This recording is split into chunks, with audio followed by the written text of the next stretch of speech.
Con 6 centros de formación docentes ocupados por estudiantes, 2 comunidades educativas reclamando hoy de tarde en secundaria garantías para trabajar y estudiar, más denuncias de censura en otro liceo capitalino. El sistema educativo está en disputa en plena transformación impulsada por el Codicen. A la polémica se suma el gasto de $100.000 hecho por el Codicen para comprar camisetas de Uruguay a las y los alumnos que participarán de las pruebas PISA y una rendición de cuentas que, entre otros recortes, reduce el presupuesto de la UDELAR. En este contexto y en base a datos oficiales, el Centro de Estudios Etcétera concluyó que la inversión del Poder Ejecutivo en el sistema se redujo a los niveles de hace una década, marcando un retroceso de aproximadamente 0,9% del Producto Interno Bruto en comparación al máximo alcanzado en 2019.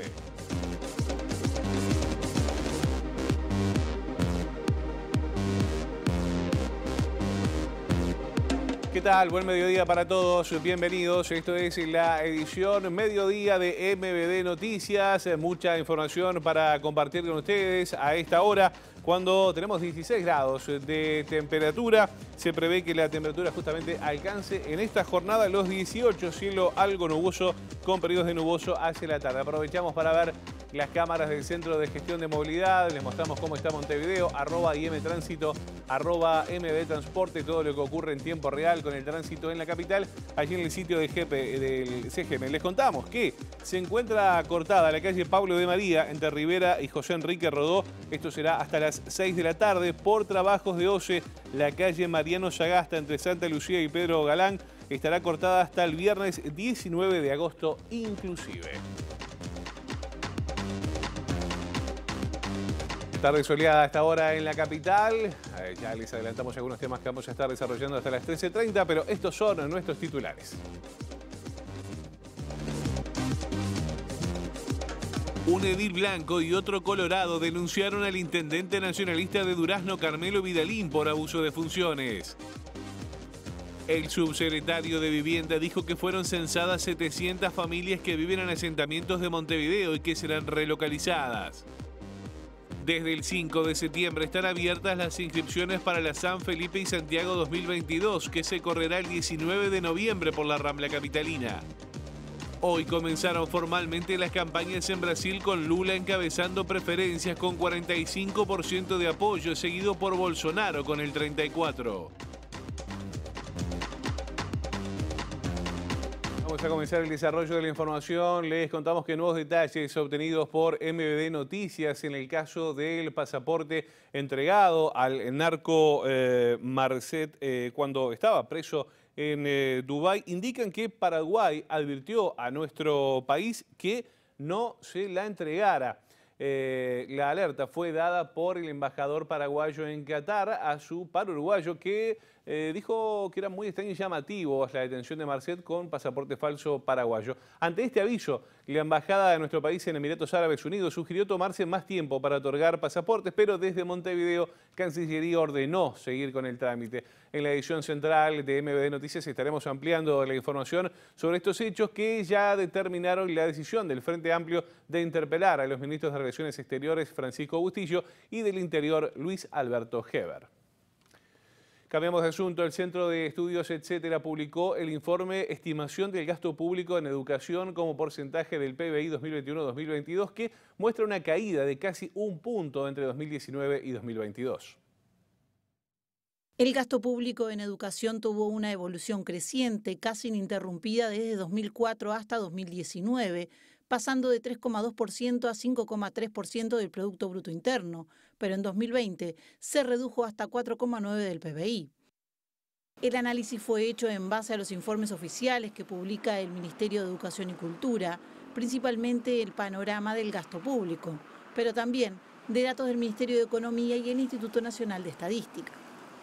Estos cálculos señalan un retroceso en los niveles de gasto público educativo como porcentaje del PBI a los niveles de hace una década y un retroceso de aproximadamente un 0,9% en comparación al máximo alcanzado en 2019. Visto en términos de recursos absolutos, para alcanzar los niveles de gasto educativo de 2019 en términos del PBI, se requería un esfuerzo presupuestario para 2022 superior a los $620 millones, cifra superior a la propuesta por el Poder Ejecutivo en la rendición de cuentas. De acuerdo con el informe presentado por el Centro de Estudios Etcétera, el porcentaje del PBI destinado a la ANEP más la UDELAR era de 3,9% en 2021 y será de 3,7% este año, mientras que a nivel de todo el sistema la relación fue de 4,6% en 2021 y de 4,4% para el año en curso. Bueno, y por segundo día consecutivo, varios centros del Consejo de Formación en Educación están ocupados por los estudiantes en reclamo del cese de la reforma curricular que denuncian es inconsulta. El Instituto de Profesores Artigas, el Instituto María Estañero de Munar de Magisterio, a los que se le suman hoy el SERP de Florida y los IFD y SERP de la Costa de Oro. Parar un poco esta reforma educativa, un poco o del todo, porque realmente destruye la educación. Nosotras somos futuras formadoras, entonces si se destruye nuestra formación es una cadena. O sea, no es que para acá, esto sigue y lo vamos a reproducir en niños, en adolescentes, los profes, o sea, esto no... Es como un encadenamiento de cosas terribles. En la plataforma, cada uno de los centros incluye además problemáticas particulares como las carencias edilicias y la desregulación de las condiciones de estudio. También exigimos, como los otros centros, no es solo puntual nuestro, más becas para la formación en educación, porque los estudiantes no tenemos suficiente apoyo económico, no hay comedor para nosotras y bueno, son carreras difíciles de llevar adelante sin un apoyo. Y también, nada, queremos que se aseguren las prácticas de las compañeras de MPI, que también fue otro punto del conflicto y que ahora no se está respetando ese acuerdo al que habíamos llegado. Obvio que todo esto está enmarcado en presupuesto, no es sorpresa eso. Los docentes del Consejo de Formación en Educación también se declararon en preconflicto y analizan medidas de lucha. Y en este marco, más información a propósito del tema. Llega en el móvil de Luca Veloz. ¿Qué tal, Luca? Buen mediodía, adelante. Buen mediodía, José María. Estamos en la sede del Consejo de Formación en Educación justamente porque a partir de las 14 horas entrará en sesión la Dirección Nacional de Formación en Educación para analizar este avance del conflicto, esta ocupación, segundo día en varios de los centros de formación, y estamos con la consejera en representación de los docentes, Rosana Cortazo. ¿Cómo se analizará la situación? Varios centros ocupados hoy, segundo día. Estamos además con una normativa que dice que no se pueden ocupar los centros, los edificios públicos. ¿Cómo analizará el Consejo? Bueno, buenos días. En realidad ayer ya tuvimos una instancia de intercambio porque ya ayer hubieron los primeros centros ocupados en los 3 institutos de Montevideo, Normal, IFES e IPA, y también el Centro Regional del Este. Hoy se suman otros, manteniendo estos, pero se suman otros, el SER del Centro en el Departamento de Florida, el Instituto de Formación Docente de la Costa en Solimar y el Centro Regional de Profesores del Sur en Atlántida. Por lo tanto, creo que la situación merece un análisis más profundo aún que el que hicimos ayer. En principio se manifestó que dentro del protocolo que tenemos vigente, de acuerdo de la ocupación por parte de estudiantes en los centros educativos, lo que hay que tratar de establecer son mesas de diálogo y de negociación con ellos. Ayer incluso la consejera estudiantil que estaba en la ocupación del IPA intercambió con nosotros, viendo un poco qué mecanismos o medidas adoptar. Y bueno, y también se hizo una ronda de conversaciones en los distintos institutos, por lo menos de Montevideo, tratando de recabar información sobre los planteos de los estudiantes. Parte de los planteos está el freno a la reforma curricular, en el medio está el episodio de este documento que tenía partes que estaban plagiadas.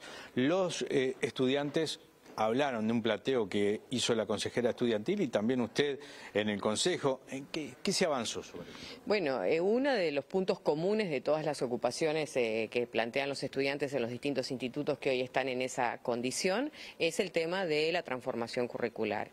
Yo quiero ser clara que la transformación curricular para las carreras de grado de maestros, profesores, maestros y profesores técnicos, educadores sociales, maestros en primera infancia, no tiene un vínculo estrecho con lo que está planteando Codicen con respecto a la transformación curricular en el sistema obligatorio. Esto tiene que ver ya con la enseñanza terciaria superior y cómo pensar la formación de maestros, profesores, educadores sociales, maestros en primera infancia, que luego sí van a trabajar algunos de ellos en el sistema obligatorio, pero no necesariamente. Pero bueno, ese es el punto que nuestros estudiantes están planteando como un punto neurálgico en el conflicto. Creen que los plazos dispuestos para la discusión de esa transformación curricular no son los adecuados, que el documento de propuestas base para esa discusión también adolece de un conjunto de problemas, no solamente en cuanto al plagio, sino en cuanto a la consistencia teórica o algunos parámetros base de ese documento. Esto también es compartido por los docentes, por la TD y por el Sindicato de Docentes de Formación en Educación, y que se requiere un tiempo más amplio para la discusión y por lo tanto no sería posible empezar en 2023 con nuevos planes de estudio. Ese es un poco el planteo que hacen los estudiantes, pero además porque este planteo tiene que ver con estos planes de estudio, están en consonancia o son isomórficos con la propuesta que el Ministerio ha hecho para el reconocimiento de nuestras carreras como universitarias. Esos son parte de las cuestiones de base que los muchachos plantean en este momento con las ocupaciones. Usted, con respecto a ese documento que tuvo algunos problemas, disparó un mecanismo que ya está dentro de la normativa del Consejo. ¿Se instaló ese protocolo que tenían para estos casos de problemas de derecho intelectual? No, el reglamento de honestidad intelectual que tiene aprobado el Consejo no se disparó en este caso.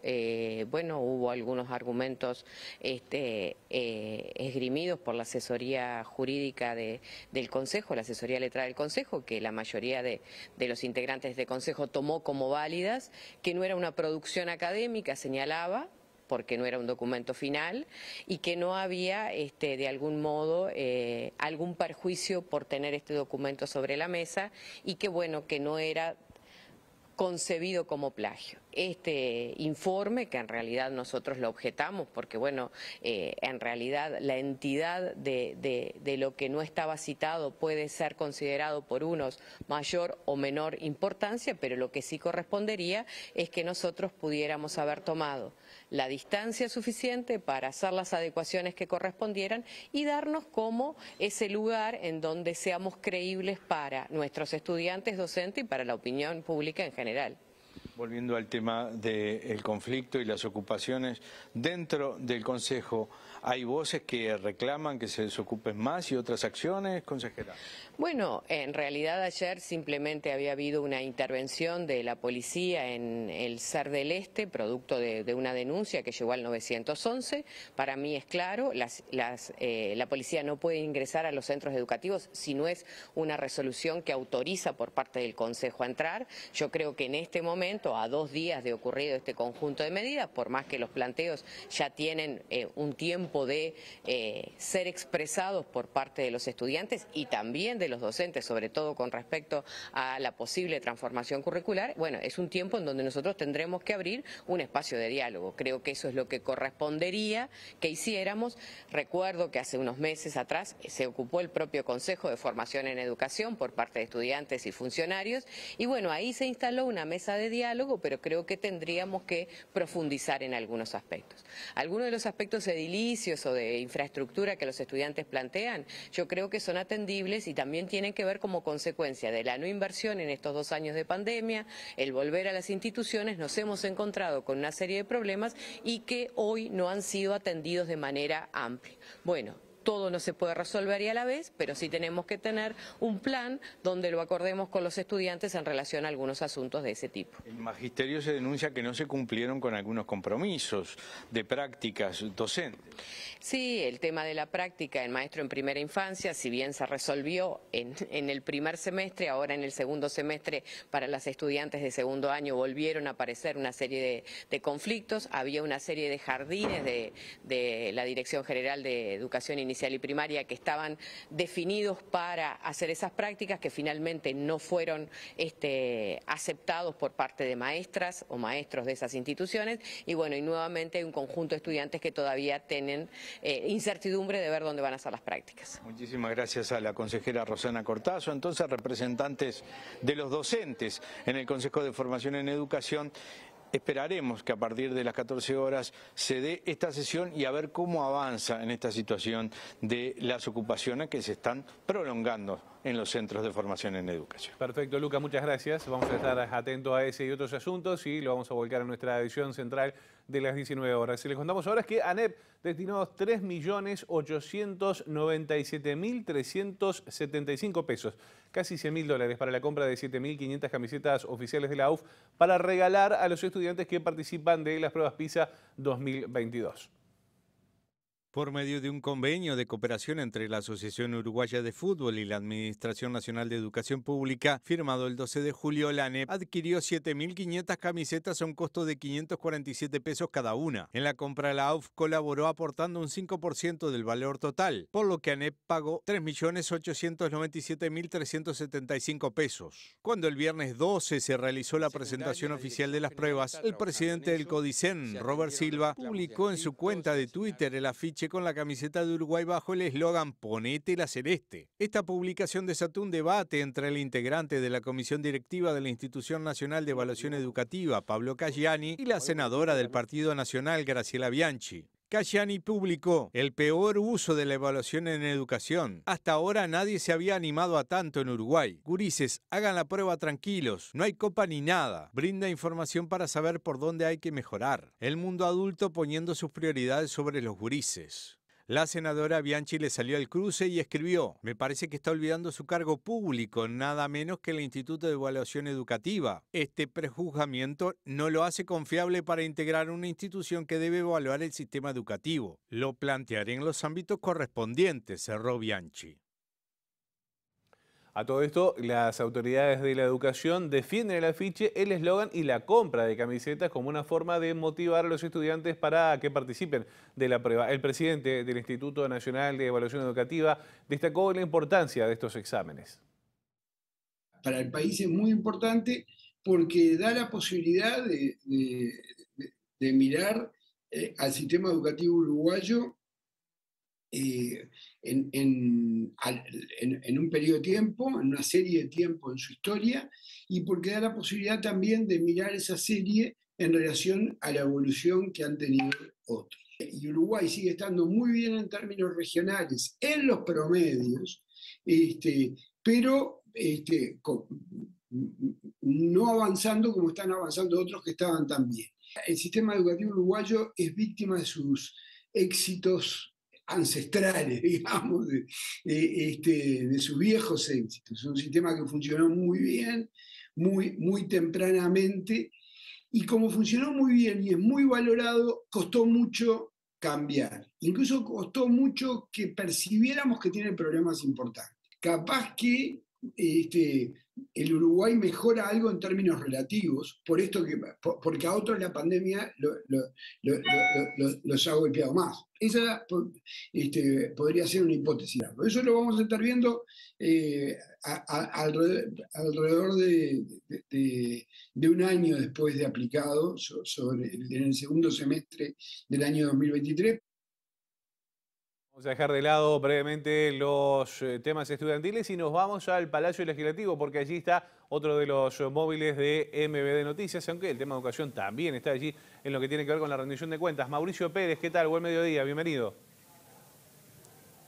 Buen mediodía, José María. Como tú decías, la Cámara de Representantes aprobó en la jornada de ayer en general lo que es el proyecto de rendición de cuentas impulsado por el Poder Ejecutivo con los votos del oficialismo, donde se destacó la relevancia de este proyecto y el incremento de la inversión en áreas claves como educación, seguridad, también en materia de salud, y las críticas de la oposición que se señaló desde este ámbito de que es un presupuesto, una rendición de cuentas de espaldas a la gente y a las necesidades que está teniendo la población. Uno de los temas que se debatió en la discusión general fue precisamente la inversión y el presupuesto para la educación participación pública con críticas de la oposición. La diputada Ona Olivera decía en la jornada de hoy que el presupuesto, la rendición de cuentas que presenta el Poder Ejecutivo muestra claramente el recorte que se procesó en la educación en los últimos años.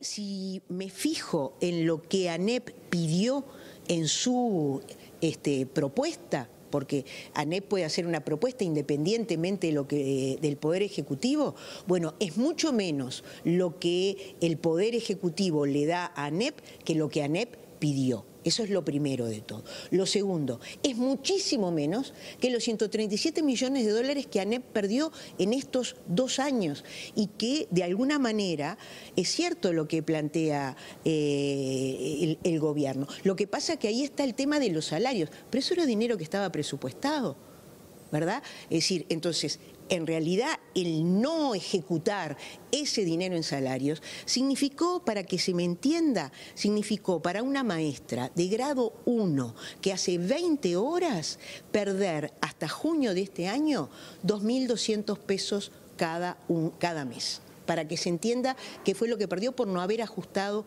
por la inflación. El oficialismo se cuestionó esta interpretación que se hace de la oposición de lo que es el presupuesto educativo. El diputado Felipe Schipani dijo que no se puede hablar de recortes, destacó el incremento de unos casi 70 millones de dólares que tendrá la ANEP en los próximos años para atender uno de los proyectos más relevantes del actual gobierno, según Schipani, según el Partido Colorado, que refiere a lo que es la transformación educativa. Veamos lo que decía el diputado Schipani a MBD Noticias.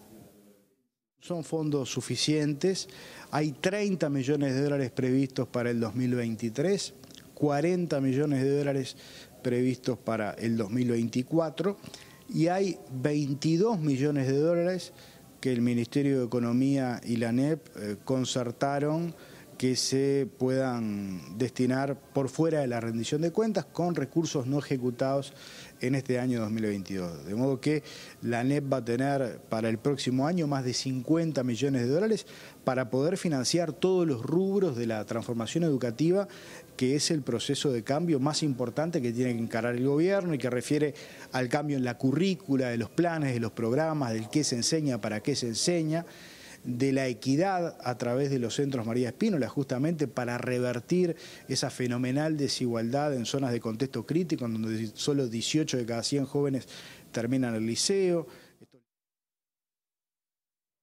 Después de lo que fue la aprobación en general del proyecto de rendición de cuentas, en la jornada de hoy se empezó a analizar en particular, inciso por inciso, y los artículos que refieren a cada ministerio. En la jornada de hoy, la Cámara de Representantes estará votando, entre otros, los artículos referidos al Ministerio de Transporte, al Ministerio de Defensa, a la Fiscalía General de la Nación y al Poder Judicial, a los distintos organismos de Contralor, entre otros. Así que en la jornada de hoy habrá nuevas novedades con relación a la rendición de cuentas que estaremos ampliando en la edición central de MBD Noticias. Con mucho gusto, Mauricio. Entonces, bueno, muchas gracias por tu trabajo allí. Hay que recordar que en la Cámara Baja hay tiempo hasta el viernes a las 23:59 para votar todo el articulado para que luego pase al Senado de la República.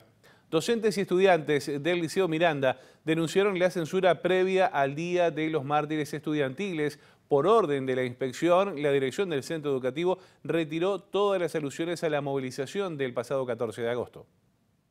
La orden fue telefónica, vino desde la inspección hacia la directora lo transmitió al director del nocturno y fue el director del nocturno el que presionó a los funcionarios de la noche para que retiraran los carteles. El lunes todo el cuerpo docente se reunió para señalar lo que consideramos un atropello, una falta de respeto, ¿sí?, a la libre expresión, una falta de respeto a la memoria que todos tenemos de los mártires estudiantiles, negando absolutamente el carácter político, ideológico que pueda tener una evocación de estos acontecimientos que son muy tristes para la historia nacional y que nosotros tenemos y consideramos que los estudiantes tienen todo el derecho de expresar su solidaridad, ¿sí?, con estos acontecimientos para que no se repitan más en nuestra historia.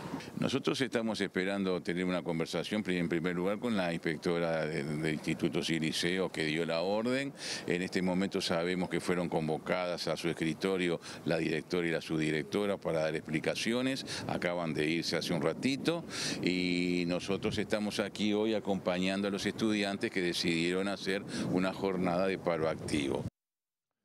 Vamos a cambiar de tema. 2 ediles de Durazno, uno colorado y otro blanco, denunciaron penalmente al intendente Carmelo Vidalín y otros 2 jerarcas de la intendencia por un delito de abuso de funciones cometido presuntamente por el uso indebido del superávit de la comuna.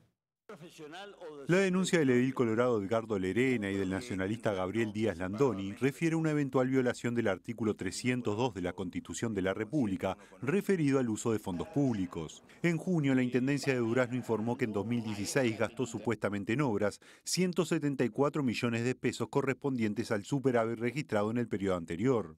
Sin embargo, el artículo 302 de la Constitución establece que el uso del superávit debe utilizarse para amortizar deuda y que se aplicarán para la ejecución de obras públicas o inversiones solo con resolución de la Junta Departamental y previo informe del Tribunal de Cuentas. Según la denuncia, el intendente y sus asesores realizaron un acto ilícito de una gravedad inédita, ya que incumplieron con esta disposición y causaron un perjuicio económico y moral a la administración. El gasto del superávit supone una manipulación de los dineros públicos, desconociéndose si se los gastó premeditadamente con llamado a licitaciones o con adjudicación directa. La denuncia también apunta al director de Hacienda de la Intendencia, Sebastián Erruiti, y al abogado Diego Ávila, quienes en conferencia de prensa manifestaron sus dudas en cuanto a que los ediles puedan tener control sobre el gasto del superávit. Con sus acciones, los jerarcas respaldaron y avalaron el uso irregular del superávit, apunta la denuncia. A todo esto y en conferencia de prensa, el intendente de Durazno respondió a las acusaciones de los ediles y aseguró que la comuna informó en todo momento sobre el uso del superávit para obras públicas.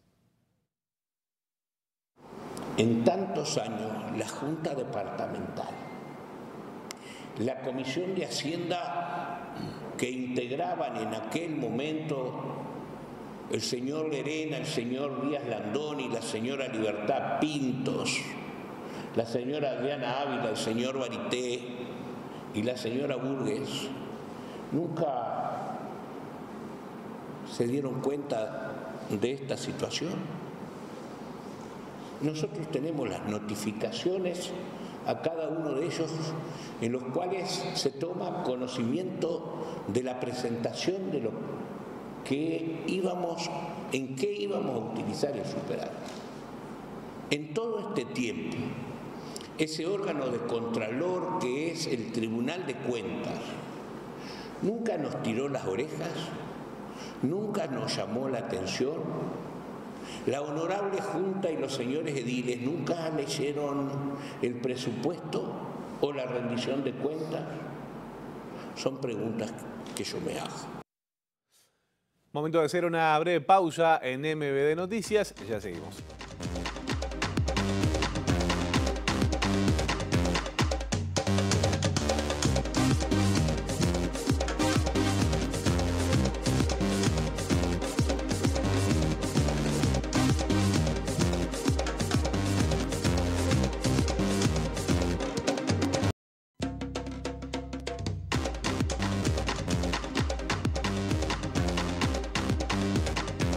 Tramo final de MBD Noticias, edición mediodía, 17 grados y la temperatura a esta hora en la capital. Les recordamos que a partir de septiembre se abrirán las inscripciones para la edición número 27 de la carrera de atletismo San Felipe y Santiago, que se correrá el 19 de noviembre por la Rambla de Montevideo. La competencia organizada por la Intendencia de Montevideo desde 1996 es considerada uno de los eventos deportivos más importantes del circuito de running capitalino. En 2021 alcanzó un récord en sus inscripciones con 3.500 personas. Ese año fue la primera vez que se le otorgó inscripción gratuita para estudiantes y personas en situación de discapacidad. La San Felipe y Santiago, en honor a la muy fiel y reconquistadora, abre la temporada de carreras de verano y su trayecto de 10 kilómetros será a través de la Rambla. Desde el lunes 5 de septiembre se habilitan las inscripciones exclusivamente vía web en Tiqueantel. El único requisito para participar es ser mayor de 18 años. Señoras y señores, hasta acá llegamos. Las noticias vuelven a las 7 de la tarde. Que tengan buena jornada. Que pasen bien.